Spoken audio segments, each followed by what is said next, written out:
xibaar yu wér te wóor ca tàng-tàng ba abonnez-vous pour ngeen di mën di jot suñuy vidéo. jërë ngeen jëf ci ànd gi ak ñun ci chaîne bii di Buzz 221 HD dañ koy doole ca brigade de recherche bu Faidherbe ñu daal di convoqué ki nga xam ni moo di Modou Fall di ab chroniqueur bu nekk ci Sen TV ñu naan ko Modou Fall yóbbal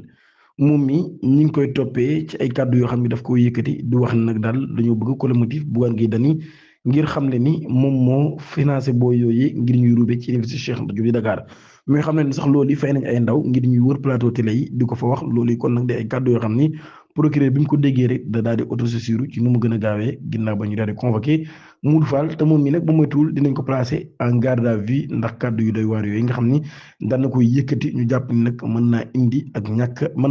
ñàkk jàmm ci réew mi. ba tey ci levée gi nga xam ne war nañ koo lever immunité parlementaire bu Farba Ngom maître Oumar Youm daan nay annoncé ab plainte contre ministre bii di Yacine Fall riposte bi nga xam ne ab riposte judiciaire la maître Oumar Youm moo ko daal di lancé daal di annoncé ni moom mi nag daal dina déposer ab plainte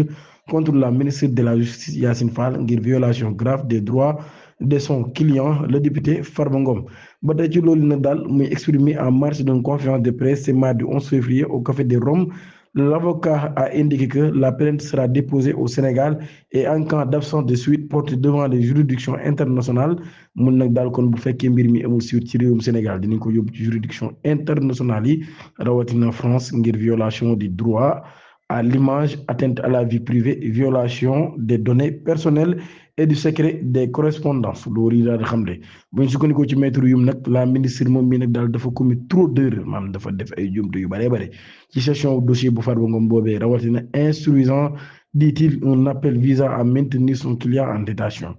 appel bi ñu def ngir nag daal ñu daal di continuer di téye Farba Ngom ci kaso ba tey nee na ci erreur la bokk mu ne c'est une détention arbitraire jàpp la goo xam ne daal teguñu ko ci yoon daal di accuser autorité judiciaire yi nag daal ni dañoo nekk nag daal di mettre la peine avant l'heure et de fragiliser le principe fondamental de la présomption d'innocence. Avocat bi mi ngi dénoncé également ab rupture d'égalité ci kanamu yoon souligné que pour des faits similaires un co-inculpé Tahirou Sarr daan nay am liberté ki nga xam ne moo di Farba Ngom ba tey ñu bàyyi ko ci kaso bi.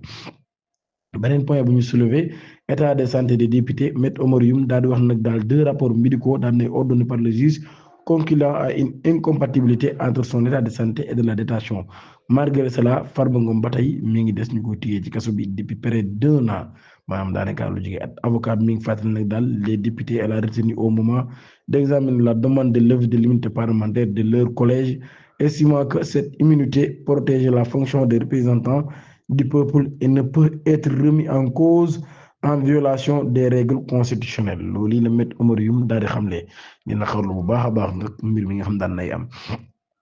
lambu rencontre d'apaisement daan nay am ci diggante gouverneur de Dakar ak Siteu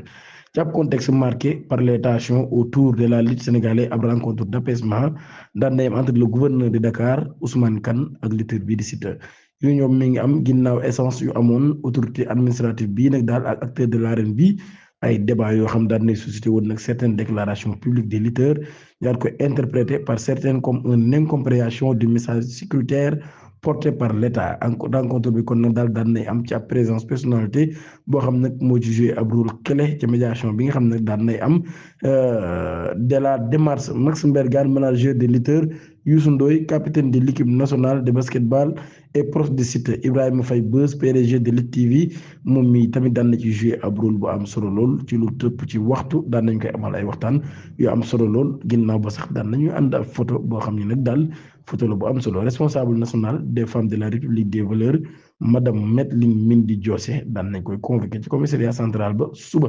bu ñu sukkandikoo ci Bah Diakhaté moom nag jàpp na ni daal dañoo visé TAS pour bëgg a wax ni moom mooy financer étudiants yi ci lu ñuy def Waly Diouf Bodian mi ngi xam ne nag daal en tant que régime mu ne dañoo war a assumer entièrement suñu responsabilité ci génn àdduna Ablaye Ba mu ne cette responsabilité est consubstantielle à l'exercice du pouvoir qui fait peser sur nous la charge de sécuriser tous les Sénégalais a fortiori dans le cadre de l'intervention des forces de police mu ni nag daal il ne préjudicie pas à l'impératif de tirer au clair cet événement condamné et d'appliquer la justice dans toute sa rigueur mu ne nag daal au-delà il faut conformer à nos engagements de rectifier à ce que cela ne puisse plus survenir dans l'espace universitaire, temple du savoir et de la liberté. Je m'incline devant la mémoire du disparu et de présenter mes condoléances à sa famille et tout le Sénégal Waly Diouf Bodiang loolu daal di xam ne ci loolu sama Ablaye Ba ci boppam daan nañ koy jébbal boromam tey jii ca cimetière yu Yoff dañaan sax borom jiggal ko taxaare ko aljana mu nekk kon loo xam ni lu metti la lu doy waar daal dal ci kawam coordonnatrice bu coalition Diomaye président bi di madame Aminata Touré moom mi ngi woote waat ci jàmm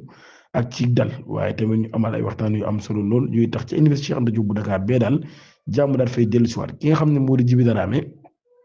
tey jii takk der yi daan nañuy dem ba këram liñ fa doon def nag du dara lu dul rek moom Djiby Dramé mi ci boppam